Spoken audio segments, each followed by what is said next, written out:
বন্ধুকে আপন মনে করেন, আপনি আপনার প্রতিবেশীকে আপন মনে করেন, আপনি আপনার শ্বশুর শাশুড়িকে আপন মনে করেন। আপনার যদি একদিন ডায়রিয়া হয়, একদিন রোগ হয়, একদিন বড় কোনো ক্যান্সার হয়, ওই বন্ধু আপনার কাছে আসবে না, ওই প্রতিবেশী আপনার কাছে আসবে না, কিন্তু আপনার কাছে আপনার মা এবং বাবা আসবে। এই ঘটনাটি আমার দাদা আমার বাবাকে বলেছিল। একবার বাংলাদেশে প্রচুর ঝড় তুফান হয়েছিল। ঝড় তুফানের কারণে মানুষের ঘরে 3 পর্যন্ত পানি উঠে গেল। তখন আমার দাদা নিজের জীবন বাঁচানোর জন্য একটি গাছের উপর উঠলেন।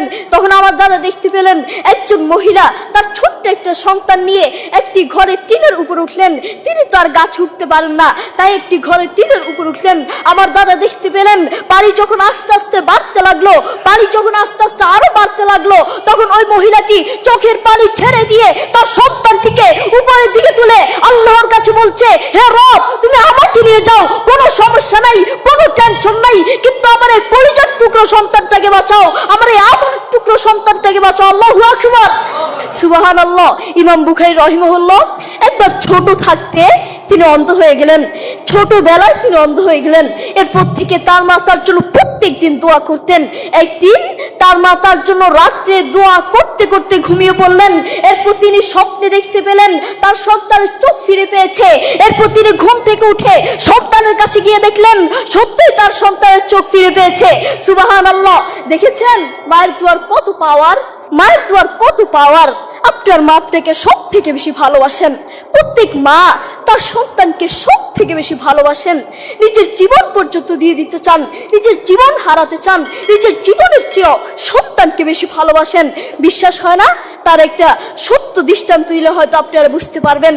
এই পৃথিবীতে আমাদের সবচেয়ে আপনজন হলো মা বাবা। তাদের চেয়ে আপনজন আর কেউ নেই। আমাদের উচিত তাদের সাথে সুন্দর আচরণ করা, তাদের সাথে সুন্দর ব্যবহার করা। আপনি যদি তাদের সাথে খারাপ আচরণ করেন, আপনি যদি তাদের সাথে বেয়াদবি করেন, আপনি যদি তাদেরকে গালি দেন, তারা যদি আপনাকে একবার বদদুয়া দেয়, আপনার পুরো জীবন নষ্ট হয়ে যাবে, পুরো লাইফ নষ্ট হয়ে যাবে। সূরা বনী ইসরাঈলের 23 নম্বর আয়াতে আল্লাহ সুবহানাহু ওয়া তাআলা বলেন, ফালা তাকুল্লাহুমা উফফি ওয়ালা তানহারহুমা। আল্লাহ said in the Quran, say not to them uff and do not repel them. তোমরা তোমাদের মা বাবার সাথে উফ কথাটিও বলো না এবং তাদের সাথে খারাপ আচরণ করো না।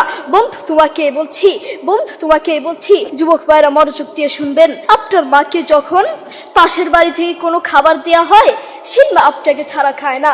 সেই মা বলে, এই খাবারটুকু যদি আমি খেয়ে ফেলি, এই খাবারটুকু যদি আমার পেটে চলে যায়, আমার আদরের সন্তানটা কি খাবে, আমার কলিজার টুকরো সন্তানটা কি খাবে? আপনার মা সারাদিন আপনাকে নিয়ে ভাবে। দুঃখের সাথে বলতে হয়, সেই মাকেই আপনি আপন মনে করেন না, সেই বাবাকেই আপনি আপন মনে করেন না। আপনি আপনার বন্ধুকে আপন মনে করেন, আপনি আপনার প্রতিবেশীকে আপন মনে করেন, আপনি আপনার শ্বশুর শাশুড়িকে আপন মনে করেন। আপনার যদি একদিন ডায়রিয়া হয়, একদিন রোগ হয়, একদিন বড় কোনো ক্যান্সার হয়, ওই বন্ধু আপনার কাছে আসবে না, ওই প্রতিবেশী আপনার কাছে আসবে না, কিন্তু আপনার কাছে আপনার মা এবং বাবা আসবে। করোনা হওয়ার পরে প্রমাণ করে দিয়েছে কে আপন আর কে পর। করোনা হওয়ার পরে বন্ধু বন্ধুর কাছে যায় নাই, করোনা হওয়ার পরে স্বামী স্ত্রীর কাছে যায় নাই, করোনা হওয়ার পরে একজন প্রতিবেশী আরেকজন প্রতিবেশীর কাছে যায় নাই। কিন্তু এখন ইতিহাস আছে, করোনা হওয়ার পরে বাবা তার ছেলেকে কাঁধে নিয়ে হাসপাতালে গিয়েছে, করোনা হওয়ার পরে ক্যান্সার হওয়ার পরে মা তার ছেলেকে কোলে করে হাসপাতালে নিয়েছে, ঠিক কি না? এখনো ইতিহাস সাক্ষী আছে। আপনার বাপটার বড় সম্পদ। এই তামাম দুনিয়ায় মায়ের দোয়ার চেয়ে বড় কোনো ওষুধ নেই। এই পুরো দুনিয়ায় মায়ের দোয়ার চেয়ে বড় কোনো ওষুধ নেই। আপনার জ্বর হয়েছে, মায়ের কাছে দোয়া চান। আপনার মাথা ব্যথা করছে, মায়ের কাছে দোয়া চান। পেটে ব্যথা করছে, মায়ের কাছে দোয়া চান। শরীর খারাপ লাগছে, মায়ের কাছে দোয়া চান। বড় রোগ হয়েছে, মায়ের কাছে দোয়া চান। বড় ক্যান্সার হয়েছে, মায়ের কাছে দোয়া চান। কালকে আপনার ফাইনাল পরীক্ষা আছে, আপনার কাছে ভয় লাগছে, মায়ের কাছে দোয়া চান।